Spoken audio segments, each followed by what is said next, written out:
राम राम दोस्तों, मैं आपकी प्यारी दुलारी चुगल किशोरी। कैसे हैं आप लोग? भाई हम तो बिल्कुल ठीक हैं और रोज की तरह आपकी चुगल किशोरी आपके सामने हाजिर है ढेर सारी ओरिजिनल चुगलियां लेकर। अब अनुपमा में बा और बापूजी ने घर छोड़ दिया है और हर कोई उनके जाने से परेशान है, लेकिन इसी बीच काव्या ने वनराज को उसकी असली औकात दिखा दी है कि भाई उसे भी अब घर में हिस्सा चाहिए, क्योंकि आखिर माँ ही उसकी बेटी है और उसके भविष्य का सवाल है। जबकि ये रिश्ता क्या कहलाता है में रूही की वजह से एक बार फिर अरमान और अभीरा दूर होने वाले हैं। अब ना चाहते हुए भी अरमान को रूही का साथ देना पड़ रहा है, लेकिन एक चीज अच्छी हुई है कि दोनों को अपने रिश्ते का सच पता चल गया है कि दोनों का तलाक अभी तक हुआ नहीं है, जबकि गुम है किसी के प्यार में जल्द ही सभी की शादी होने वाली है, वो भी शशांक से। तो ये तो थी मोटा मोटी जानकारी, लेकिन पूरी जानकारी के लिए रोज की तरह आपको हमारा शो देखना होगा। तो चलिए बिना देरी के पहले अनुपमा के सेट पर चलते हैं और जानते हैं कि आज के एपिसोड में आपको क्या खास देखने को मिलेगा।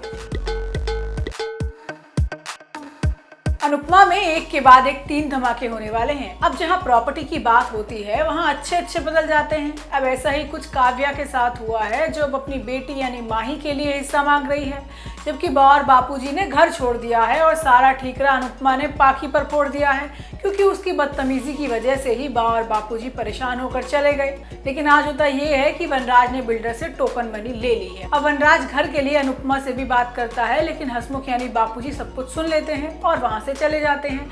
अब बार बिल्डर वनराज पर जल्दी से साइन कराने का दबाव बना रहा है और वनराज को समझ नहीं आ रहा कि भाई वो कैसे अनुपमा से साइन ले।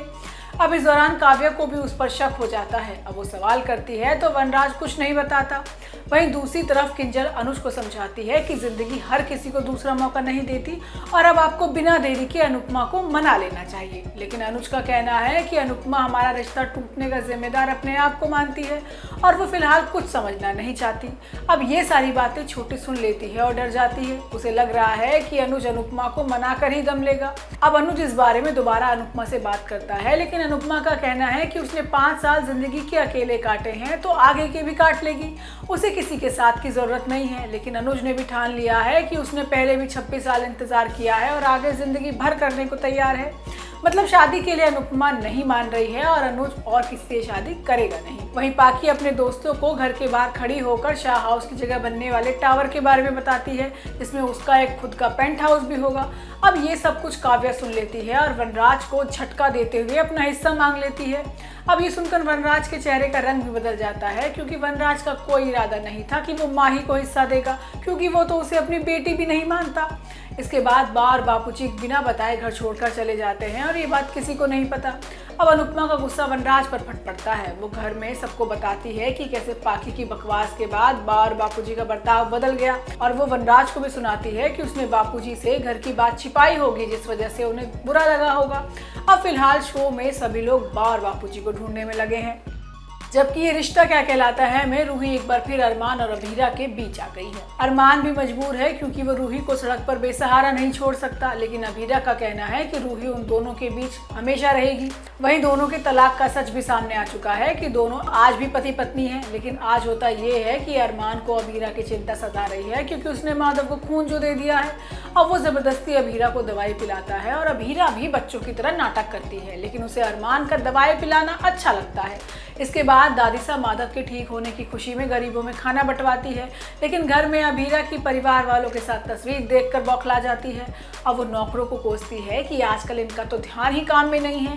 अब दादीसा गुस्से में अपने परिवार की फोटो साफ कर रही होती है और तस्वीर गलती से टूट जाती है। अब कावेरी को और ज्यादा गुस्सा आता है और वो कसम खाती है कि वो अभीरा को कभी भी इस घर में घुसने नहीं देगी। जबकि विद्या का अभीरा ने आउट हाउस में गृह प्रवेश करा दिया है, वो भी नई दुल्हन की तरह।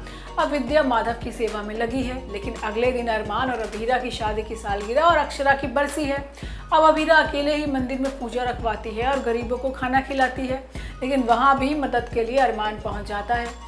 अब इस दौरान अरमान अभीरा से माफ़ी मांगता है कि अगर वो उसकी ज़िंदगी में नहीं आता तो आज अक्षरा जिंदा होती और उसे इतनी सारी परेशानियों का सामना भी नहीं करना पड़ता। लेकिन अभीरा का कहना है कि बीती बातों को याद करके कोई फ़ायदा नहीं। अभीरा अरमान को माफ़ भी कर देती है, लेकिन रिश्ते को आगे नहीं बढ़ाती। वो कहती है कि वो सब कुछ भूल सकती है लेकिन रूही और उसका रिश्ता नहीं। अब रूही हमारे बीच से कभी नहीं जाएगी, लेकिन अरमान का कहना है कि उसके और रूही के बीच कुछ था ही नहीं, जो था वो खत्म हो चुका है। लेकिन तभी अरमान और अबीरा को पता चलता है कि दोनों का तलाक हुआ ही नहीं है और वो आज भी पति पत्नी है। लेकिन आगे आने वाले एपिसोड में रूही की गाड़ी से एक एक्सीडेंट होने वाला है और पुलिस रूही को जेल ले जाएगी। अब रूही मदद के लिए अरमान को फोन करती है और जिस शख्स का एक्सीडेंट हुआ है वो अबीरा को फोन करता है। मतलब रूही के लिए कोर्ट में और असल जिंदगी में भी एक बार फिर अबीरा और अरमान भिड़ने वाले हैं। जबकि गुमे किसी के प्यार में बहुत कुछ होने वाला है, क्योंकि सभी की सगाई शशांक से तय हो गई है, लेकिन रजत अभी तक अपने लिए लड़की ही देख रहा है। अब दोनों एक ही पार्टी में टकराने वाले हैं, लेकिन आज होता ये है कि रजत और सभी एक बग्गी में बैठकर आते हैं, क्योंकि दोनों के पास ही गाड़ी नहीं है। अब भीगी बरसात का मौसम है और दोनों एक साथ हैं। अब दोनों को साथ देकर मिसेस ठक्कर का दिमाग ठनक जाता है, क्योंकि वो सभी को एक आंख पसंद नहीं करती। अब अगले दिन शशांक के साथ सभी को एक पार्टी में जाना है और रजत भी उसी पार्टी में सई के साथ जाने वाला है। और बड़ा ट्विस्ट ये है कि वहाँ सई की माँ यानी आशिका भी होगी। अब सभी को भी पता चल जाएगा कि आखिर सई की असली माँ कौन है। तो दोस्तों ये तो थी आज के तीनों सीरियल की पूरी जानकारी। आपको हमारा शो कैसा लगा हमें लाइक कमेंट करके जरूर बताइएगा, और अगर आपने हमारे चैनल को सब्सक्राइब नहीं किया है तो याद से वो भी कर लीजिएगा। हम आपसे फिर मिलने आएंगे इसी समय पर नई जानकारी के साथ। राम राम।